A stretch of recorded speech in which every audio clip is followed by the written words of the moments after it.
তোমার নিজের ভালো। বিসমিল্লাহির রহমানির রহিম। সম্মানিত দর্শক শ্রোতা, আসসালামু আলাইকুম। আজকের শহরি পর্ব অনুষ্ঠানে, লাইট অফ ইসলাম অনুষ্ঠানে আপনাদেরকে সুস্বাগতম। আজকের এই অনুষ্ঠানের বিষয়বস্তু হচ্ছে ইসলাম ও শিক্ষা।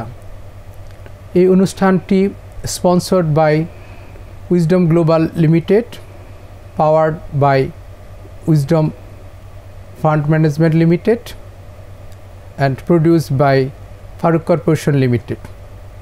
আজকে স্টুডিওতে উপস্থিত আছেন আমাদের সম্মানিত অতিথি অধ্যাপক ডক্টর ওমর ফারুক, জগন্নাথ বিশ্ববিদ্যালয়, ঢাকা। আসসালামু আলাইকুম। স্টুডিওতে উপস্থিত আছেন doctor Mohammad Habibullah Galib, International Islamic University, Malaysia. আসসালামু আলাইকুম রহমতুল্লাহ। আজকে আমাদের এই অনুষ্ঠানে আমরা আলোচনা করব ইসলাম ও শিক্ষা নিয়ে। শিক্ষার যে গুরুত্ব, এই গুরুত্ব বিষয়ে আমি আলোচনা করার জন্য আহ্বান জানাচ্ছি অধ্যাপক ডক্টর ওমর ফারুক স্যার। আমরা যদি মক্কায় হযরত মুহাম্মদ মুস্তাফা সাল্লাল্লাহু আলাইহি ওয়াসাল্লামের আবির্ভাবের কারণ জানি, ইসলামের আগমনের পূর্বে ইসলাম এমন এক ওই আরব সমাজে এমন একটা সমাজ বিরাজ করতেছে যেখানে শিক্ষা দীক্ষা থেকে সব বিষয় খুব ছিল। চুরি ডাকাতি, রাহাজানি, হত্যা, ধর্ষণ, ছিনতাই, জীবন্ত নারী হত্যা, এগুলো মূলত কারণ ছিল শিক্ষার অভাব। আর প্রভেট সাল্লাল্লাহু আলাইহি সাল্লামের উপরে রাসূলুল্লাহ সাল্লাল্লাহু আলাইহি সাল্লামের প্রথম যে শব্দটি অবতীর্ণ তা ছিল পড়ো। আসলে রাসূলুল্লাহ সাল্লাল্লাহু আলাইহি সাল্লাম লেখাপড়া না জানা ছিলেন, উনি লেখাপড়া জানতেন না। ওনার প্রতি যখন ওহী নাযিল হয়, হেরা গুহায় যে শব্দটা নাযিল সেটা ছিল পড়ো। মানে শিক্ষার গুরুত্বকে বোঝানোর জন্য, শিক্ষায় যে মানুষকে পরিচালিত করতে পারে, শিক্ষা যে মানুষকে আলোর দিকে নিয়ে যেতে পারে। রাসূলুল্লাহ সাল্লাল্লাহু আলাইহি ওয়াসাল্লাম সবসময় ধ্যানায় থাকতেন কীভাবে মানুষকে জ্ঞানী বুদ্ধিশীল করে গড়ে তোলা যায়, সমাজ থেকে কীভাবে অনাচার, নৈরাচার, অত্যাচার দূরীভূত করা যায়, সমাজে সোশ্যাল জাস্টিস নিশ্চিত করা যায়। এই জন্য তিনি শিক্ষাকে খুব গুরুত্ব দিয়েছেন। তিনি একটি হাদিসে বলেছেন যে বিদ্যা শিক্ষা অর্জন করতে গেলে যদি শুধু চীন দেশেও যেতে হয় তাহলেও যেতে হবে। তার একটাই কারণ ছিল, উনি যখন দেখলেন যে অন্ধকার যুগে উনি এমন এক সমাজে এসেছিলেন যে এই সমাজে কোনো আইন ছিল না, কোনো কানুন ছিল না, কোনো বিচার ছিল না, কোনো নারী তার ইজ্জতের গ্রান্টি ছিল না, নারী শিশুকে অভাবের তাড়নায় হত্যা করা হইতো। এগুলো ছিল কি লেখাপড়া না জানা করা, শিক্ষা দীক্ষা না জানার কারণে। শিক্ষাই মানুষকে আলোকিত করতে পারে। সেই শিক্ষার মাধ্যমে একটি আরবীয় সমাজকে পুরো পৃথিবীর উপরে প্রতিষ্ঠিত করতে রাসূলুল্লাহ সাল্লাল্লাহু আলাইহি সাল্লাম যে পদ্ধতি প্রচলন করেছিলেন, সেই পদ্ধতি আর সারা পৃথিবীতে একটা অনন্য দৃষ্টাপন স্থাপন করছে বলে আমি মনে করি, আমি বিশ্বাস করি। কোরআন আজকে আমাদের কাছে এমন একটি আলোকবর্তিকা, যেটার মাধ্যমে আমরা চিকিৎসা বিজ্ঞান থেকে সামাজিক বিভিন্ন রীতিনীতি, কানুন, অর্থনীতিকে শুরু করে সব দিক থেকে, সামাজিক ন্যায় বিচার থেকে শুরু করে আমরা সব দিকে আমরা দিক নির্দেশনা পেতে পারি। এই দুনিয়া আখিরাত থেকে শুরু করে মানুষের জীবনকে নৈতিকভাবে উন্নতিকরণের ক্ষেত্রে কোরআন, হাদিস, রসুলের জীবন, রসুলের কার্যাবলী, রসুল্লাহ সাল্লাল্লাহু আলাইহি সাল্লামের যে শিক্ষা, এগুলো আমরা তার প্রভাব দেখতে পাই। আমরা দেখি যে মানুষ তার সমস্ত সম্পদ দান করে দিচ্ছে, মানুষ নির্দ্বিধায় কি করতেছে, একজনকে তার নিজের পকেটে পয়সা দিচ্ছে। এটা কি ইসলামী শিক্ষার ফলাফল। এই ইসলামী শিক্ষার দ্বারা আজকে আমরা দেখতে পাচ্ছি সমাজে বিভিন্ন ধরনের উন্নয়নমূলক কর্মকাণ্ড সাধিত হচ্ছে। হ্যাঁ, সব ক্ষেত্রে সম্ভব হচ্ছে না, কারণ ইসলামী শিক্ষার মাধ্যমে আমরা দেখতে পাচ্ছি যে ইসলামকে অন্যান্য ধর্মগুলা, অন্যান্য জাতিগুলো ইসলামকে চেপে ধরতেছে, কারণ তারা চায় তাদের সার্বভৌমত্ব। আসলে ইসলাম এমন একটি আলোকিত ধর্ম, ইসলাম এমন একটি আলোকিত শিক্ষা, ইসলাম এমন একটি জীবন ব্যবস্থা যেখানে সব দিকে মানুষের অর্থ, মানুষের জীবন, মানুষের কর্ম, মানুষের সার্বিক নিরাপত্তা এখানে নিশ্চিত আছে। মানুষের ইজ্জতের নিরাপত্তা, মানুষের সম্পদের নিরাপত্তা, মানুষের পারিবারিক নিশ্চয়তা, মানুষের ইহকালীন পারলৌকিক যে নিশ্চয়তা আছে, শান্তির নিশ্চয়তা আছে, এগুলো সব কিছুই ইসলামের অন্তর্ভুক্ত। ইসলামী এগুলোর মাধ্যমে পথ দেখাচ্ছে মানুষদেরকে। মানুষ একসময় কি জীবন্ত মানুষ কবর দিত, কারণ তাদের শিক্ষা দীক্ষা লেখাপড়া কিছুই ছিল না। মানুষ গুহায় বসবাস করত, মানুষ বিভিন্নভাবে বিভিন্ন ধরনের অনাচার ও কলুষিতায় জড়িত ছিল। মানুষকে হত্যা করত। মানুষ যখন শিখতে পারলো যে হত্যা করা, একটা মানুষকে হত্যা করা সমস্ত জাতিকে হত্যা, মানব জাতিকে হত্যা করা, আর একটা মানুষকে যদি রক্ষা করা হয় তাহলে সেটা সমস্ত জাতিকেই রক্ষা করা হয় বলে আল্লাহ রসুল বলে গেছেন। তাই আমি মনে করি ইসলাম এমন একটি শিক্ষা ব্যবস্থা যে শিক্ষা ব্যবস্থা শুধু মানুষকে শুধু এই দুনিয়াবীর জীবনে আলোকিত করে না, পারলৌকিক জীবনে আলোকিত করতে সাহায্য করে তা বলে আমি বিশ্বাস করি। ডক্টর গালিব স্যার কাছ থেকে জানতে চাবো, নৈতিক শিক্ষা কিভাবে আমাদের জীবনে প্রভাব ফেলে এবং নৈতিক শিক্ষার গুরুত্ব। ধন্যবাদ জনাব ফারুক সাহেব, একটি সুন্দর, একটা প্রাণবন্ত, একটা গুরুত্বপূর্ণ সমসাময়িক একটা আলোচনা বা একটা টপিক নিয়ে ডিসকাশন করার সুযোগ করার জন্য আজকে আমরা এখানে আছি। সম্মানিত উপস্থিতি এবং সম্মানিত দর্শকবৃন্দ, আসলে ইসলামী শিক্ষা বা ইসলামিক নৈতিক শিক্ষার যে গুরুত্ব আজকের যে সমাজে, আমাদের যে সমাজ ব্যবস্থা বা নতুন যে জেনারেশন আমাদের কাছে আসতেছে, তারা আজকে অধিকাংশই আমি মনে করি যে বাই ডিফল্ট তারা বিভিন্নভাবে ইসলামী শিক্ষা থেকে তারা দূরে সরে যাচ্ছে, নীতি নৈতিকতা থেকে তারা দূরে সরে যাচ্ছে।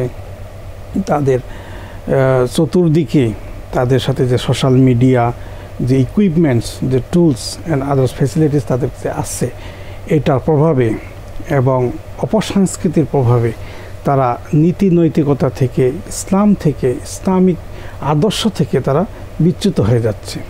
যার কারণে আমি বলবো যে ইসলামিক শিক্ষা এবং এর গুরুত্ব বা নৈতিক শিক্ষার গুরুত্ব অপরিসীম, যেটা অল্প সময়ে ডিসকাশন করে বা আলোচনা করে শেষ করার মতো না। আজকে যদি আমাদের সমাজেরগুলো লক্ষ্য করি যে মানুষের চরিত্রগুলো কিভাবে হনন হচ্ছে, মানুষের চরিত্রগুলি কিভাবে ধ্বংস হচ্ছে, আদর্শ থেকে বিচ্যুত হচ্ছে, মানুষ কিভাবে নিজেদেরকে, আমরা কিভাবে বিভিন্নভাবে দুর্নীতিতে জড়িয়ে পড়তেছি, কিভাবে বিভিন্নভাবে অপকর্মে, ক্রাইমে জড়িয়ে পড়তেছি। আমাদের আজকে ছোট ছোট ছেলেরা বা ইয়াং জেনারেশন আজকে অনেক ধরনের ক্রাইমে তারা সম্পৃক্ত হচ্ছে। আমাদের সম্মানিত স্যার কিছুদিন আগে বলে গেলেন, হত্যা, খুন, ধর্ষণ, রাহাজানি, চুরি থেকে শুরু করে এহেন কোনো অপকর্ম, এহেন কোনো পাপাচার, এমন কোনো ক্রাইম নাই যেটা আজকে আমাদের সমাজে বিদ্যমান নেই। এটা কারণটা কি? এটা কারণটা হলো আমাদের মধ্যে নৈতিকতা, আমাদের মধ্যে নীতি নৈতিকতা বা ইসলামিক শিক্ষা না থাকার কারণে আজকে আমরা যে পাশ্চাত্য সভ্যতার যে প্রতিচ্ছবি, যে পাশ্চাত্য সভ্যতার যে প্রভাব, এটা আমাদের উপর পড়েছে। তারা যেভাবে করে আমরা সেভাবে আমাদের জীবনকে আমরা লিড করতে চাই, আমাদের জীবনযাপন করতে চাই। আমরা অনেক স্বপ্ন দেখি জীবনকে সাজানো, এবং আমাদের ডিমান্ড এবং সাপ্লাই, আমাদের আয়ের ব্যয়ের ভারসাম্যহীনতার কারণে আমরা অনেক সময় বিভিন্ন দুর্নীতি, বিভিন্ন ধরনের অন্যায় অবিচারে আমরা জড়িয়ে পড়ি, যার কারণে আমাদেরকে অনেক কিছুই আমাদের নীতি নৈতিকতার বহির্ভূত অনেক কাজে আমরা ইনভলভ হই। অথচ ইসলাম সরাসরি এসব কাজগুলিকে নিষিদ্ধ করেছেন। আমরা যদি রাসূল ইসলামের জীবনী দেখি, আমরা যদি কোরআনের আদর্শ দেখি, আমরা যদি হাদিসের আদর্শ দেখি, বা কোরআন এবং হাদিসের যে নির্দেশগুলি রয়েছে সেগুলোর দিকে যদি আমরা তাকাই, যে আল্লাহ রাব্বুল আলামিন আমাদেরকে কিভাবে আমাদেরকে সঠিক পথে থাকার জন্য নির্দেশ দিয়েছেন। যেমন আল্লাহ রসুলকে আল্লাহ বলছেন যে তোমাকে পাঠানোর উদ্দেশ্য মানুষের চরিত্রকে ভালো করার জন্য, মানুষকে চরিত্রকে পিউরিফাই করার জন্য। উতাম্মেমা মাকারিমাল আখলাক, হাদিসে বলা হয়েছে যে ইন্নি বুইস্তুলে উতাম্মেমা মাকারিমাল আখলাক, রাসূল সাল্লাল্লাহু আলাইহি ওয়াসাল্লাম আমাকে প্রেরণ করা হয়েছে মানুষের চরিত্র, মানুষের ম্যানার্স, মানুষের আদব, আখলাক, কন্ডাক্ট, বিহেভিয়ার, এগুলাকে পিউরিফাই করার জন্য, এগুলাকে একটা সিভিলাইজড সোসাইটি তৈরি করার জন্য। এটাই হলো রাসূল সাল্লাল্লাহু আলাইহি ওয়াসাল্লামের প্রেরণের উদ্দেশ্য। নবুয়ত দেওয়ার একটাই উদ্দেশ্য হলো যে মানুষদেরকে পিউরিফাই করে, মানুষদের একটা ভালো পথে। স্যার বলেছেন যে জাহিলিয়াতের সমাজে যে ইগনোরেন্স, যে জাহিলিয়াত সমাজ ছিল, সেই জাহিলিয়াত থেকে, ইগনোরেন্স থেকে, সেই ধরনের ধরনের একটা অপকালচার, অপসংস্কৃতি থেকে মানুষদেরকে একটা ভালোর দিকে, অন্ধকার থেকে আলোর দিকে নিয়ে আসার জন্য আল্লাহ রাব্বুল আলামিন রাসূল সাল্লামকে সে আরব সমাজে পাঠিয়েছিলেন এবং তাদের মধ্যে যে অবিচার, অনাচার, অন্যায়, অত্যাচার, যে জাহিলিয়াতগুলো ছিল, যে অপকর্ম, অপসংস্কৃতিগুলো ছিল, সেগুলোকে দূরীভূত করে সেখানে একটা আদর্শবাহী, সুন্দর, সাবলীল, মানব সভ্যতা রিলেটেড একটি সমাজ গঠনের জন্য আল্লাহ তাকে কোরআন প্রেরণ করেছেন। আল্লাহ বলছেন তাকে আমি সেই নলেজ দিয়ে, সে কোরআন দিয়ে, তাকে হিকমত দিয়ে আমি পাঠিয়েছি যেন তিনি মানুষদেরকে হিদায়াত দান করতে পারেন, ভালো পথে, সৎ পথে, সুন্দর আলো এবং সাফল্যতার দিকে, মঙ্গল এবং কল্যাণের দিকে তিনি মানুষদেরকে আহ্বান করতে পারেন। তো কোরআনের অনেক আয়াতে, এ ধরনের অনেক কোরআনিক আয়াতে আল্লাহ রাব্বুল আলামিন অনেক জায়গায় এই নৈতিক শিক্ষা, ইসলামিক শিক্ষা, মানুষদেরকে তাদের নৈতিকতা উন্নয়ন, তাদের আদর্শ উন্নয়ন, তাদের চিন্তা চেতনার পরিবর্তন, তাদেরকে ভালো মানুষ হিসাবে পৃথিবীতে উপস্থাপন। আল্লাহ কোরআন শরীফে বলছেন, কুনতুম খায়রা উম্মাতিন উখরিজাত লিন-নাস, যে আল্লাহ বলছেন যে তোমাদেরকে শ্রেষ্ঠ জাতি হিসাবে পৃথিবীতে প্রেরণ করা হয়েছে। মুসলমানেরা হলো মুসলমান, আমাদের আকীদা, বিশ্বাস, আমাদের ঈমান, আমাদের টিচিং, আমাদের লার্নিং, আমাদের শিক্ষা ব্যবস্থা, আমাদের সমাজ ব্যবস্থা, আমাদের ব্যক্তিগত জীবন, সব কিছু হলো উত্তম। আমরা হলাম কুনতুম খায়রা উম্মাত, আমরা হলাম পৃথিবীর শ্রেষ্ঠ জাতি। আমাদের সভ্যতা, আমাদের সিভিলাইজেশন, আমাদের কালচার, আমাদের বিহেভিয়ার, আমাদের কন্ডাক্ট, আমাদের এভরিথিং হলো বেস্ট ইন দ্য ওয়ার্ল্ড।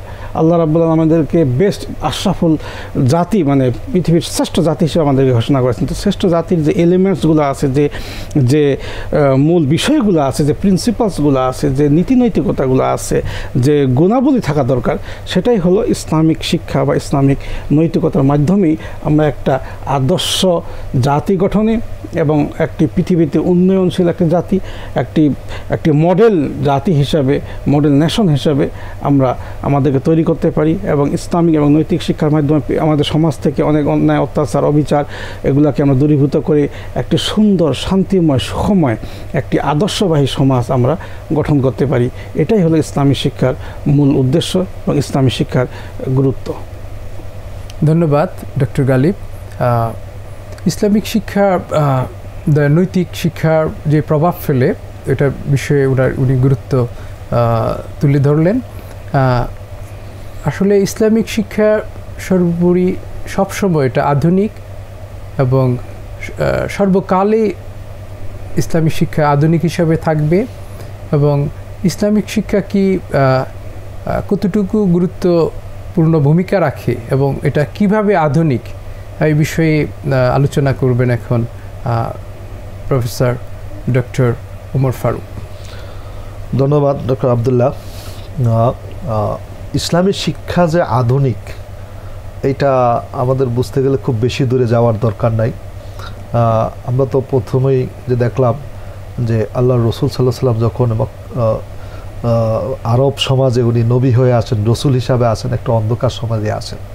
তো অন্ধকার মানেই পাশ্চাত্যপদতা, অন্ধকার মানেই জাহিলিয়াত, মানেই পশ্চাৎপদতা। জাহিলিয়াত কিন্তু বর্তমানেও আমরা শুধু দেখতেছি, শুধু বাতি জ্বলে, রাস্তাঘাট পাকা হয়েছে, বিল্ডিং হয়েছে। আসলে আমাদের মাঝখান থেকে যুগ দ্রুবিত হয় নাই। আমরা আজকে যদি স্কুল, কলেজ, ইউনিভার্সিটিতে যদি তাকাই, কি দেখতে পাচ্ছি? আমরা একসময় পোশাকহীন ছিলাম, আল্লাহ পাক আমাদেরকে জ্ঞান মাধ্যমে কী করলো, আমাদের পোশাক পরিয়ে দিলেন। সেই পোশাক থেকে আমরা বেরিয়ে হয়ে গেলাম, সেই পোশাক থেকে আমরা বেরিয়ে। তার মানে কি? নৈতিক শিক্ষার অভাব। কোরআন বলছে কি, লিবাসুত তাকওয়া, তোমরা তাকওয়ার পোশাক পরিধান করো, মানে আমাদেরকে পরিচিত পোশাক পরার কথা বলছে। তো আমরা সেখানে দেখছি, আজকে দেখেন পাশ্চাত্য সমাজের দিকে দেখেন, যেখানে পারিবারিক শিক্ষা নাই, যেখানে মা বাবাকে খেদমত করার জন্য সন্তানের কোনো দায়বদ্ধতা নেই। মা থাকে এক জায়গায়, বাবা থাকে আরেক জায়গায়। আমাদের দেশে আরেকটা জিনিসের দিকে তাকান না, এই যে ইফটিজিং মহামারী আকারে ধারণ করেছিল, তখন সব ধরনের সে আইন কানুন সে প্রয়োগ করেছে এই ইফটিজিং বন্ধ করার জন্য। সেখানে আমাদের কিছু তরুণী মেয়েরাও কিন্তু আত্মহত্যা করেছে, বাড়ির থেকে আসতে পারে, শিক্ষা প্রতিষ্ঠান আসতে পারে নাই। তার একটাই কারণ ছিল কি, তাদের ভিতরে নৈতিকতার অভাব ছিল, নৈতিক শিক্ষার অভাব ছিল, ইসলামী শিক্ষার অভাব ছিল। তখন সরকার করলেন কি, মসজিদে বলতে শুরু করলেন যে ইসলামী শিক্ষা ছাড়া এই সমাজ থেকে এই যে অবাধ যে ছাত্র অবার্চে যুবকদের ভিতরে একটা ইপটিজিং প্রবণতা বেড়ে গেছে, যার ফলে সমাজে অবক্ষয় শুরু হয়ে গেছে, সেটা একমাত্র ইসলামিক শিক্ষার মাধ্যমে সম্ভব। তখন মসজিদে আমার মনে হয় 4-5 বছর আগে মনে হয় এই ঘটনা, বা তারও একটু আগে হতে পারে, বিভিন্ন জায়গায় মসজিদে ছড়িয়ে দেওয়া হলো। ইমাম সাহেবদেরকে আপনারা ছাত্রদেরকে বিশেষ করে এলাকার যুবকদেরকে নৈতিক শিক্ষা শিক্ষিত করবেন। ইপটিজিং করলে কি হবে, নারীদের সাথে দুর্ব্যবহার করলে এই সম্পর্কে আপনার সমাজ সচেতনতামূলক একটা কর্মসূচি গ্রহণ করবেন। আইন করে কোনোদিন কিচ্ছু করা যায় না, আইন দ্বারা সমাজে ন্যায় বিচার প্রতিষ্ঠা করা যায় না যদি সেখানে নৈতিক শিক্ষা না থাকে। Law should be guided by ethics. যখন আপনার কোনো আইন ইথিক্স দ্বারা পরিচালিত না হবে, তখন সেই দেশে শান্তি প্রতিষ্ঠিত হবে না। অনেক ধরনের আইন হচ্ছে, আপনি দেখেন সারা পৃথিবীর জুড়ে দেখেন, মানে শান্তি প্রতিষ্ঠার জন্য কি করা না হচ্ছে। আমরা যদি ওয়ার্ল্ড হ্যাপিস ইন্ডেক্সের দিকে দেখতে পাই, সবচেয়ে ভালো দ্বারা হচ্ছে মুসলমানরা হ্যাপিস। তার কারণ কি? তার ভিতরে নৈতিক শিক্ষা আছে, সে পাইলো আলহামদুলিল্লাহ বলে, না পাইলো আলহামদুলিল্লাহ বলে। কারণ এটা আমাদের কোরআনের শিক্ষা, এটা আমাদের নবীর শিক্ষা, এটা আমাদের রসুলের শিক্ষা, যে অবস্থায় আছে সর্বাবস্থায় কি আলহামদুলিল্লাহ বলে। আলহামদুলিল্লাহ, আল্লাহর আমি সর্বাবস্থায় আলহামদুলিল্লাহ কুল্লে হাল, মানে আমরা সর্বাবস্থায় কি আমরা আল্লাহর প্রতি শুকরিয়া দেয়। এটা কিন্তু ইসলামেরই শিক্ষা। কারণ মানুষের যে নৈতিক অবক্ষয়, মানুষের যদি এই বিপর্যয়, তার একটাই কারণ, আমরা চাই এক্সট্রা চাই, আমার যা দরকার তার চেয়ে বেশি চাই। যখন আমার যতটুকু দরকার তার চেয়ে বেশিটুকু যখন আমরা চাই, তখনই সমাজে কিন্তু বিপর্যয় তৈরি হয়। আমার প্রয়োজনীয়তা, একটা মানুষের বাঁচতে কত টাকা লাগে, একটা মানুষের বাঁচতে কতটুকু জমি লাগে, একটা মানুষের লাগতে কতটুকু বিল্ডিং লাগে। কারণ আমরা এই যে বেশি চাইতে গিয়ে আমরা কি করতেছি, আমাদের নীতি নৈতিকতা সবটুকুকে আমরা বিসর্জন দিচ্ছি। তার মূলে একটা কারণ কি, আমরা চিন্তা করি না এই অর্থের যে প্রভাবে আমি যে কোনোভাবে আবার এই অর্থ ইনকাম করতে গিয়ে আমরা মানে কোনো নৈতিকতা তোয়াক্কা করতেছি না। টাকা এটা কি হালাল, এটা কি হারাম, এটা কি আমার জন্য নিষিদ্ধ কিনা, মানুষ আমাকে ভালো করবে কি খারাপ বলবে, এইটা নিয়ে আমরা কোনো তোয়াক্কা করি না। তার একটাই কারণ, আমার নৈতিক শিক্ষা নেই। 6666টা আয়াতের ভিতরে প্রত্যেকটা জায়গায় আপনি দেখেন, কোরআনের ভিতরে সমাজ, বিজ্ঞান, আপনার শাসন ব্যবস্থা, অর্থনীতি, কৃষি থেকে শুরু করে এমন কোনো দিক নির্দেশনায় যেখানে আপনাকে নির্দেশ দেন, এবং সেটা কিন্তু আপনার একদম নৈতিকতার উপর ভিত্তি করে, কিন্তু নৈতিকতা ভিত্তি করে সোশ্যাল জাস্টিস। যেমন আমরা এখন সাস্টেনেবল এনভায়রনমেন্টের কথা চিন্তা করতেছি, সাস্টেনেবল এনভায়রনমেন্টের কথা। সাস্টেনেবল মানে কি? স্বনির্ভরশীল পরিবেশ। স্বনির্ভরশীল কিন্তু আমি এমন কাজ করব, আমি এমন কর্ম করব যেটার দ্বারা কি হবে না, মানে আপনার পরিবেশের কোনো ক্ষতি হবে না। অর্থাৎ আমি ফিউচার জেনারেশনের জন্য এমন কিছু রেখে দেবো, বর্তমানের জন্য উৎকৃষ্টতর একটা পরিবেশকে আমি রেখে যাব। এটার গ্যারান্টি কে দিবে? মানুষের ভিতরে নৈতিকতাই যদি না থাকে, তা আইন দিয়ে কি হবে? আজ আমাদের সমাজে দেখেন বাচ্চাদের কি অবস্থা। আমাদের দেশে তো মাদকে ছেয়ে গেছে। মাদকের ছেয়ে গেছে একটাই কারণ, সেটা হচ্ছে যে আজকে আমাদের হাতে যে একটা মারণাস্ত্র আমাদের হাতে তুলে দেয়। প্রত্যেকটা বাচ্চার হাতের এক একটা মারণাস্ত্র আছে। পারমাণবিক বোমার চেয়ে এটা আমাদের ধীরে ধীরে শেষ করে দিচ্ছে। পয়জনের মতো, স্লো পয়জনের মতো। মোবাইল, একটা ছেলে জানে না, একটা যুবক জানে না, একটা যুবতী মেয়ে জানে না কীভাবে একটা মোবাইল ব্যবহার করতে, কতটুকু সে ব্যবহার করবে। আপনি পুরা নীতি নৈতিকতা না থাকার কারণে আমরা আমাদের ভিতরে আমাদের ইসলামী শিক্ষা না থাকার কারণে আমাদের কারণে আমরা কি পিছিয়ে পড়তেছি। আজ আমি যেটা দেখতেছি যে ইসলামকে যারা অনুসরণ করে মাদ্রাসা পড়ুয়া যেসব ছেলে অত্যন্ত অনুশাসনের ভিতরে বড় হচ্ছে, আমি দেখি তাদের ভিতরে কিন্তু আপনার অপরাধ প্রবণতা কম। তারা সারাদিনেই কিন্তু নৈতিকতা চর্চা করতেছে। ধন্যবাদ ডক্টর উমর ফারুক আমাদের সুন্দর আলোচনার জন্য। ইসলামিক শিক্ষা সর্বকালের জন্যে আধুনিক, এবার মডার্ন। এই ইসলামী শিক্ষার প্রয়োজন কখনো ফুরিয়ে যাবে না, আদিকাল থেকে ছিল, এবং সুন্দর পৃথিবীর জন্যে ইসলামী শিক্ষার গুরুত্ব অপরিসীম, এবং সকল পর্যায়ের লোক সবার জন্যেই ইসলামী শিক্ষা অনুকরণীয়, শিক্ষণীয়। তাই আমাদের প্রত্যেকটা কার্যক্রমে টেক্সট বোর্ড সকল শিক্ষায় ইসলামিক শিক্ষাকে অন্তর্ভুক্ত করা, শিক্ষা কার্যক্রমে ইসলাম শিক্ষাকে অন্তর্ভুক্ত করা কতটুকু প্রয়োজন সেই বিষয়ে সংক্ষিপ্ত মতামত দিবেন আজকে doctor Galib. Thank you doctor Faruk. আমরা যে আলোচনাগুলো করলাম যে আসলে একটা ইসলামী শিক্ষার বা নৈতিক শিক্ষার প্রভাবটা একটা সমাজে, একটা সমাজ বিনির্মাণে, একটা জাতি গঠনে এটার প্রভাবটা কি, এটা গুরুত্বটা কি, what is the role of Islamic education, এটা যদি আমরা চিন্তা করি তাহলে দেখবো যে একটা জাতিকে সুসভ্য জাতি হিসাবে, শুধু জাতি না, সুসভ্য জাতি, শুধু আদর্শ না, একটা আদর্শবাহী জাতি হিসাবে, মডেল হিসাবে, এটা একটা মানে উপমা হিসেবে মানুষের কাছে একটা মডেল হিসেবে তৈরি করার জন্য আমরা ধন্যবাদ ডক্টর গালিব। আমাদের সময় একেবারেই নেই হাতে।